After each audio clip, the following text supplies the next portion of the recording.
It looks like we're going to have another sort of a mishmash night of down here in my eBay shop. Pineapple, come here. Oh, Pineapple came to join us. Here he snuck in after me. Okay, here he is. Take a look at the camera. There's my boy. There's my good boy. So, okay, so we're going to have a little bit of a hodgepodge tonight. We're going to be working on a lot of different things. So first thing we're going to do is look at some new inventory, stuff that I just picked up today. Really, just one? No, a couple of things here.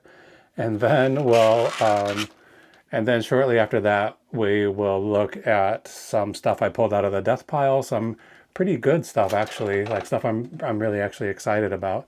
And then I have a box resizing tool that broke the other day, and I'm going to try to do a repair on that really quickly before we start packing up the orders tonight. There's only 2 orders. And then finally, in this video tonight, we'll do a rundown of profits of all the money that we made today, which is probably going to be about $75, I think. There's only 2 sales, but one of them is a pretty decent one. So stick with me to the end. You'll see exactly how much money we make on our eBay shop. And maybe Pineapple will stay with us for the night, but I have a suspicion he's going to get bored and sneak out of here. So you ready to get to work? All right, let's get to work. So I stopped at my lunch break thrift store today during my lunch break at work. I go there every Thursday pretty much. And I picked up a few things. Nothing really, I mean, maybe these are okay. I'm not sure.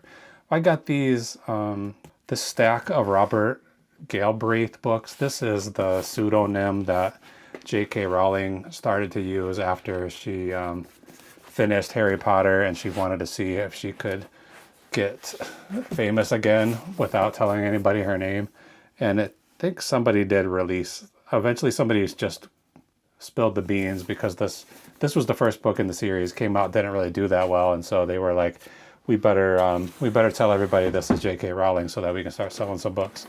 So I think there's 7 books in the series right now. This is 6, so it's not the complete series, and they're paperbacks, not hardcovers. I think if you have all 7 and they're in hardcover, maybe you can make $70, $80, maybe even $100. I'm going to just try to get 30 for these. They have some free books there. So I got those books for free there, and I'll just sell them. These came from there too. These are actually advanced reader copies, and that means books that haven't been published yet, and they are out for reviewers or for bookstore owners or whoever to get copies of, to decide whether they want to buy them or they want to write a review of it for their magazine or whatever. So there's none of these listed or sold right now. These 2 don't come out until January. It's September right now, so these are a little ways out. So it's like, you know, technically you're not supposed to sell these. They say right on there, not for sale, but once you own them, you can do whatever you want with them if you feel like it's okay, according to your ethics. And I don't have any problem selling these. Once the book comes out, I might not want to sell them, but I don't know either of these 2 authors or what, but if it's a very famous author and you've got a hold of an ARC, you might have a few $100s in your hands if you can sell it early enough. But these things are like ticking bombs, you know. The closer it comes to publication, the less value they have. So I think I'm going to list both of these tonight for like $30, maybe 40. Try to move them quickly so that we don't get too close to the expiration date on those things. Okay, I got these shoes there. I'm contemplating keeping these. These are nice Brooks running shoes. I paid $20 after tax and everything. I paid $27.50 or something like that for them. They're $25. So they're worth probably about up to maybe $120 if I really clean them up. I don't feel like, I mean, they're in good condition except for the bottom. It has a little bit of dirt on them. I don't feel like doing that cleaning. So I'm going to list them for like $89 or $90 and just try to get them to move. Unless I decide, I probably should try them on and see how they fit before I decide to sell them. But I don't know. I'm trying to decide, what would I rather have, $90 or a new pair of shoes? Right now, it feels like it's the $90. I'm not going to take any photos of these things tonight because I feel like it takes a little too long, and I want these videos to get a little shorter. So I'm just going to show you what I got, and then I'll take photos of all this stuff after the fact. Okay, what's next? Okay, these are some things I pulled out of my death pile today. That's all the new stuff I got today. But I did pull out a bag, and this is stuff that came from it was like a church rummage sale, and I think I have a vague memory of going there, and it was pretty far away from me, but I can't remember much of the details. Like, this is the problem with keeping stuff in a death pile. Is like by the time you go to get ready to list it, you can't remember what you paid for it or what you thought it was worth or if it was worth anything. So there were at least like, it was just this brown grocery bag. So there were probably 3 things in here that already got thrown in the garbage that I just decided these are not worth selling or really worth anything. I can't remember if this sale was like a buy a bag sale. Maybe I paid $5 or $10 for that bag and whatever I could fit in there. Or maybe it was priced individually. I just can't remember. So I don't know what I paid for this stuff, but I'm sure it was very little. So right here is like a Mercedes-Benz. I think this is a wheel, a center, like to go in the center of a wheel. I can't think of what you call that. Hub, center hub, something like that.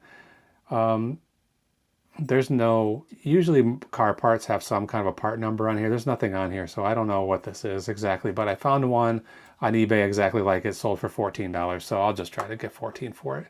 There's a bunch of other stuff that looks identical, but when you flip it over, it's totally different on the back, like for hood ornaments and other things. And they some of those sell for a lot, like for like $400, $200, $100. So as soon as I saw the first listing, I was like, oh, $400. We're sitting pretty now, but it turns out this was probably not. This is probably just like for a hubcap, and I think it's probably 14 or 15 bucks. If I had to guess, I would say I paid 50 cents or less for it. Right here, this is a remote control for some kind of Apple iPod, old-fashioned iPod dock, I think. I'm gonna try to remember. Let's open it up right now. When we go in the other room, I'm going to take this with and see if I can find a battery to test it, because this has a battery in here, and I have a little pile of random, I don't know what you call these, coin batteries. I've got like coin and watch batteries that I've picked up over the years, and I'll see if I have one and we'll test that. I have a sneaking suspicion I don't have one. If this thing works, like the most it's probably worth is $15, but it's a tiny little thing, doesn't take up any space. If I can sell it for $15, I'd be happy to take that. What else?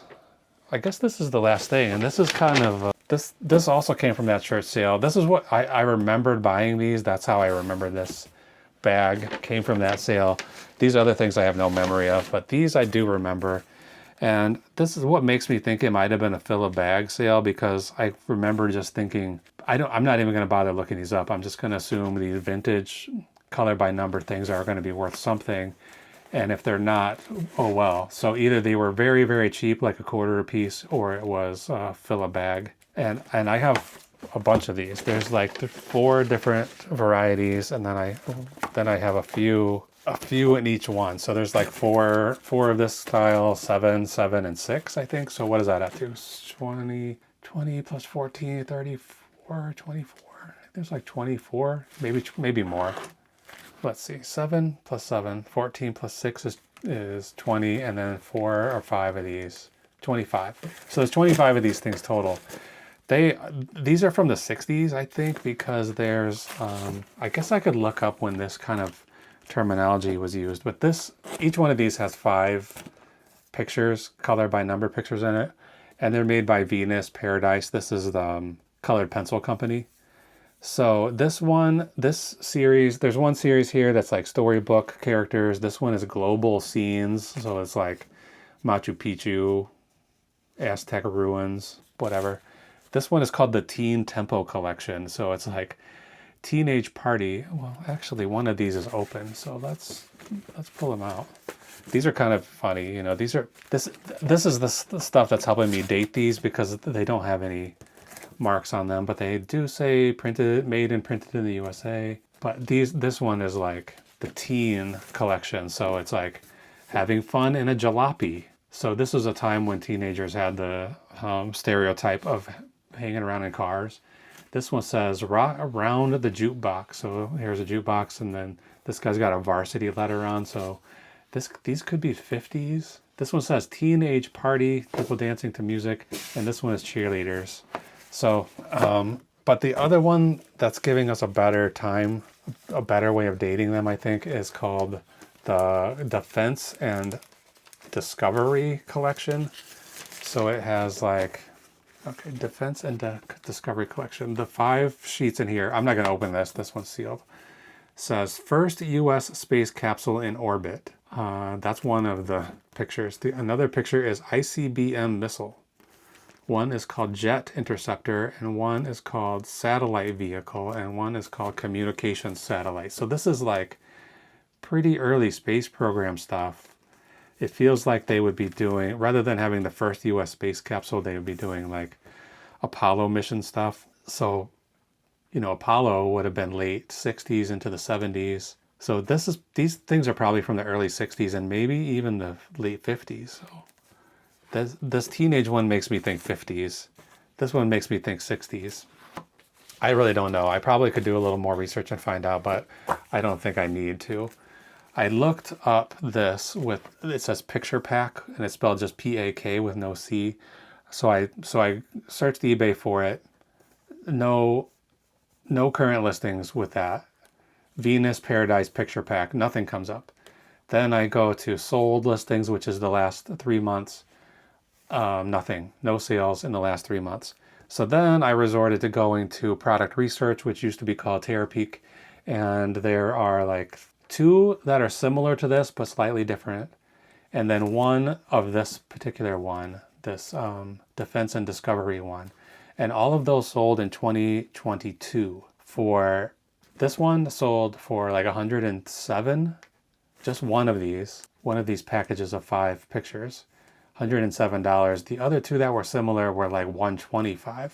So I figured in the last 3 years, these must be even more rare than they were 3 years ago. So I'm going to try to sell these for $125 each. And I have, what did I say, 25 of them. So that's like $2,500 right here. One of them, this one that's open, I won't be able to sell for as much. It's missing one of the sheets. So there's only 4 in there. But I couldn't find any of these from any of these series, but there are some people just selling individual sheets of these for like $35, $40, $50. So this is some rare old-timey stuff that somebody must collect. So I'm afraid to flood the market. Like if I'm going to put these as multi-quantity listings and say I have 7, is that going to just decrease the value? This is some advice I need from you guys. What do you think I should do? List them multi-quantity so somebody knows there's 7 of each of these available, or list one at a time and then hold on until one sells to relist another one, so that it's sort of giving the illusion of scarcity in this market. I'm not sure what to do. The easiest thing to do is just list it and say I have 7, sell them one at a time. Maybe somebody wants to buy all 7 and I'd be happy to make $700 in one go. I think I'm going to just do a multi-quantity listing, but unless somebody can leave a comment with some real good reason not to.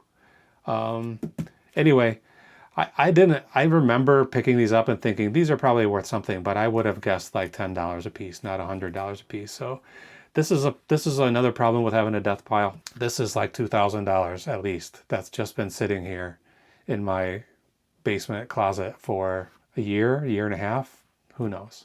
So I'm going to get that closet cleared out before the end of the year, and I'm just going to do it a few at a time, a little bit of just a few items at a time. If I can pull one bag out of there a week, we'll get through these before the end of the year. There's really not as much in there as I've made it out. So that's it. This is everything that's going to be hitting my shop in the next day or 2. So right now I'm going to just head into the other room and try to fix my resizing tool and then get these 2 orders packed up and shipped out of here. So hang on for 1 second. Pineapple. All right, I brought this little remote in here. It has a tiny, it's like a coin battery. It says CR2032. So let's see what we've got. I've got a drawer. This is just full of batteries for testing things. Batteries of all different shapes and sizes. Usually, you need one battery, but you have to buy the whole pack. So I have a bunch of these sitting around here just waiting for something to fit them in. So let's see if we got one. CR2032.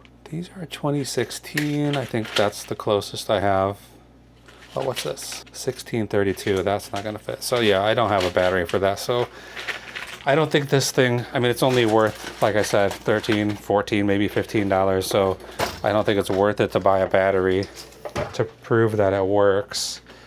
So I'm not sure if I should even bother trying to sell it. I mean, without a battery, what am I going to sell it for $9.99? Maybe I will. I don't know. Anyway, we'll think about that some other day. Okay, I bought a package of these.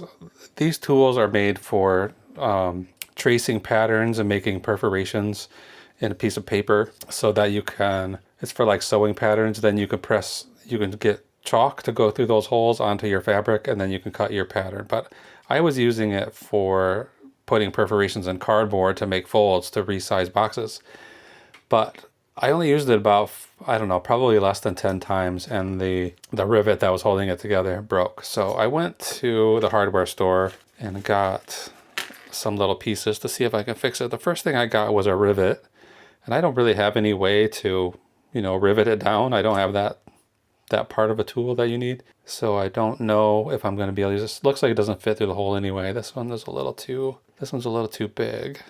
It fits through here and it fits through one side, but not through the other side. So I probably could just put this in there and then use a hammer and I don't know, maybe a screwdriver or something to deform it and make it so that it will work. But I don't have that tool. So while I was at the hardware store, I also just picked up a small brass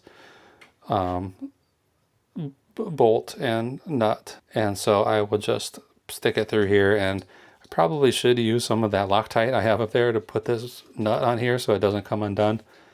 But I'll worry about that some other day. Right now I'm just going to get this put together and see if it works.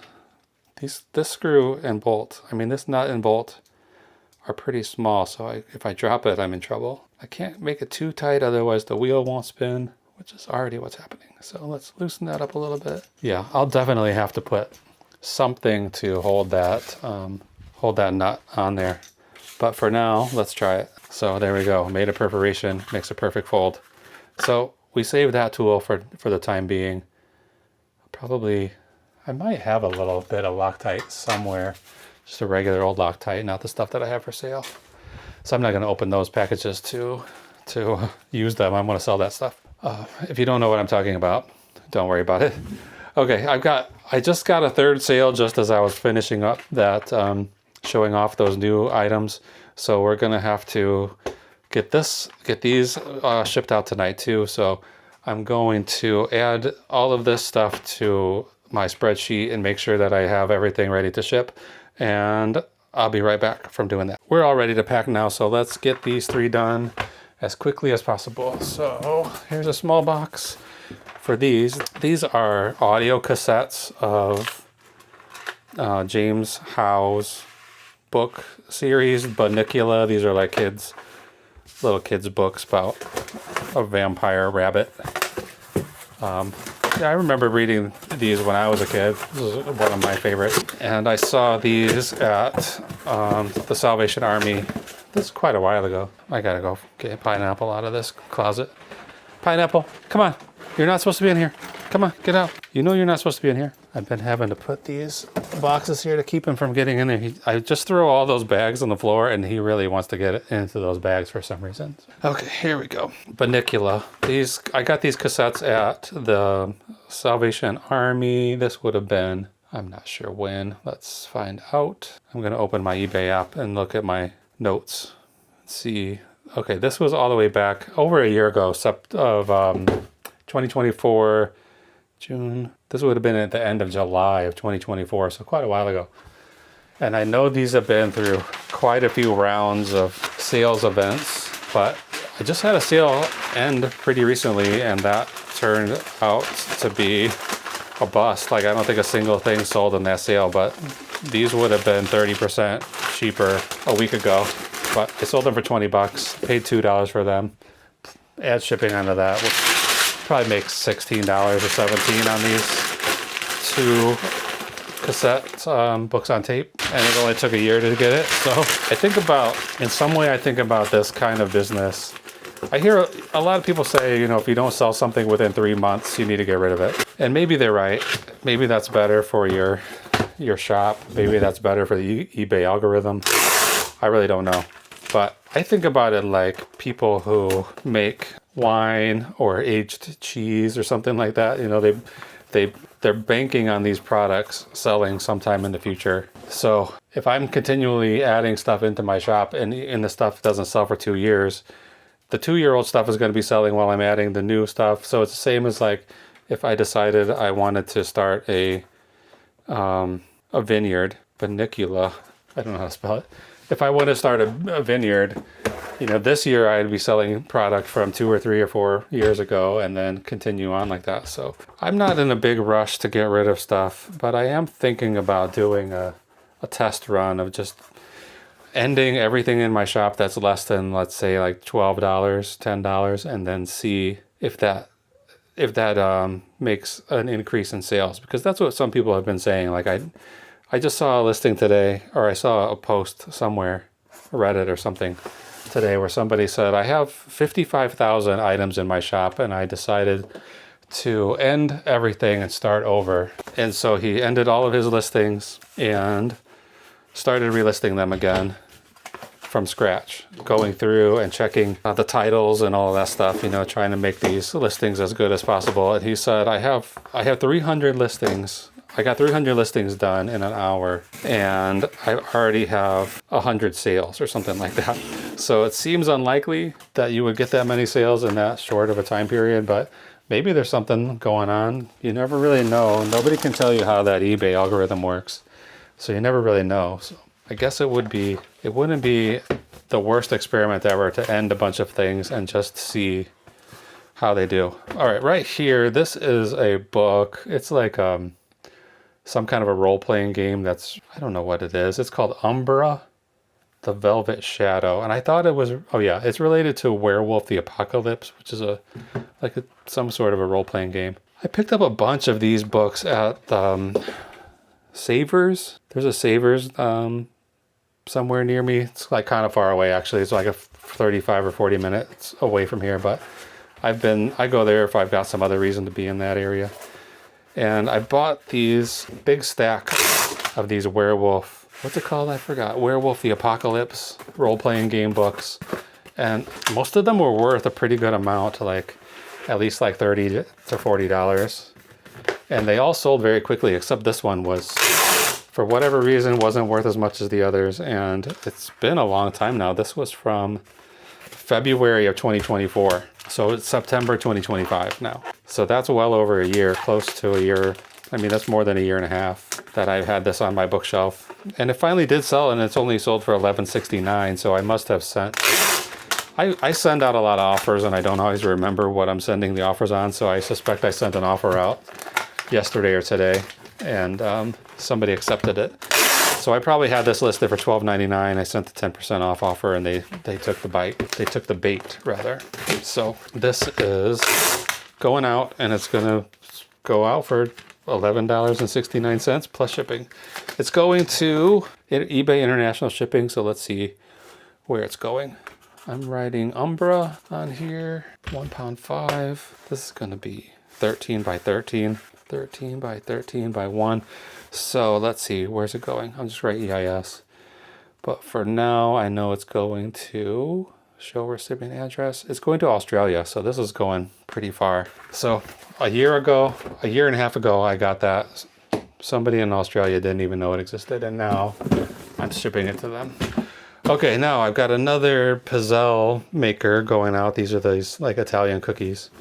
And these are one of my favorite things to find because they always sell pretty quickly. They mostly sell pretty quickly, and they almost always sell for a decent amount. This one, because it has the box and the instruction manual in there, I guess, sold for $107.99, so $100. I paid $5 for this at a garage sale in June, so probably got listed like June 15th or something like that. So what is that, like less than 3 months took to sell this, which like somebody else might have said, if it didn't sell within 2 months, you got to get rid of it. So here it is. It took me 3 months and I made $100 off of it. I'll probably make $80 on this cookie maker. I don't know why people want these so bad. They seem to be pretty plentiful around here. I think this is the third one I've sold this week. And it might be the last one I have in my inventory. I'm not sure. I'd have to do a little bit of checking to find out, but I'm happy to sell those for $100. If I could buy one of those every day of the week, I would. Very often they turn up brand new in a box, and then you can get even more for them. So I'm always keeping my eye out for these things. I remember being at this garage sale and asking how much they wanted for this, and being pretty surprised when they said $5. That was some kind of a sale advertised as a neighborhood garage sale, but when you get there, there's only 4 or 5 houses participating in it, so it was kind of far away. I was expecting there to be a lot more sales. I was expecting there to be a lot more sales there, so I was a little bit disappointed with that. But for $100, I can hear Pineapple in here causing trouble again. Pineapple, come on, get out. He's been pretty good about his digging, which was one of his main issues. You know, he would have that anxiety-based compulsion to dig, and he was hurting himself by doing it so compulsively. He would make his paws bleed, and he really, since we've had him on the fluoxetine for his noise phobias for coming up on 2 months, which should be just enough time to know if it's gonna work or not. And it seems like it's been working pretty well. And that's the first time I've seen him doing that digging in quite a while. And there's nothing even going on that he would be anxious about. So I'm not sure what's happening tonight that's getting him worked up.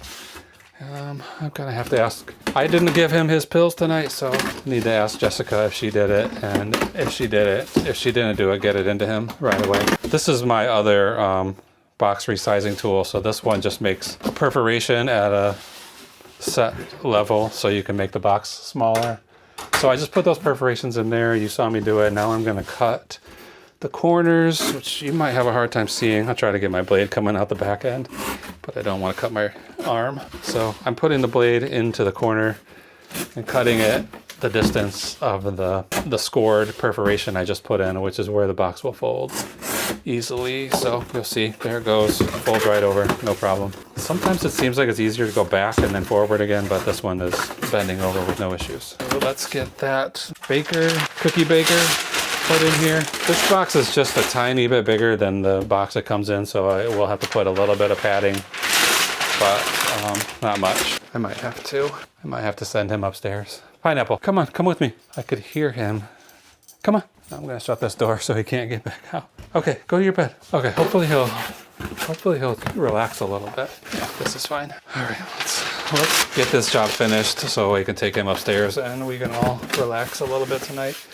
All right, I cut these flaps a little bit off, a little bit too short, so I'm gonna have to put a piece of scrap right there. Just tape that down. There we go, good. Okay, I'm gonna quickly finish this, and then we'll go buy the labels for these packages and come back and tell you exactly how much money we made tonight. So here we go. There we go. Everybody's got labels. These will go out tomorrow. I think I might run those to the post office myself in the morning rather than put them on the porch for my carrier. So I'm not going to do a pickup request. I'm just going to take care of them the old-fashioned way. So let's go through profits and see how we did today.